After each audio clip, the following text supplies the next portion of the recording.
మనకి 14 సాల్వ్ నుండి 34 brush 16 arm round ఉన్నప్పుడు ఇదే బ్రష్ సైజ్ 36 మారినప్పుడు ఈ చేంజెస్ ఎలా అవుతూ ఉంటాయి? మనకి 34 ఉన్నప్పుడు మనం ఇక్కడ ఎంత పెట్టుకోవాలి? ఒకవేళ ఇదే 36 బ్రష్ సైజ్ అయినప్పుడు ఎలా పెట్టుకోవాలి మనం? ఇప్పుడు 34 చెప్పండి. ఫస్ట్ వచ్చేసి 34 బ్రష్ ఉన్నప్పుడు షోల్డర్ వచ్చేసి మనకి చేంజ్ అవ్వదు, షోల్డర్ సేమ్ అలానే ఉంటది.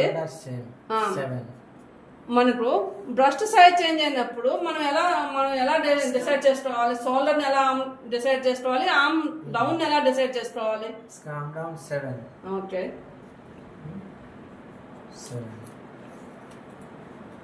ఏబి 7. అదే మాస్టర్ 36 అయినప్పుడు ఇది ఎలా చేంజ్ అవుతుంది మనకి?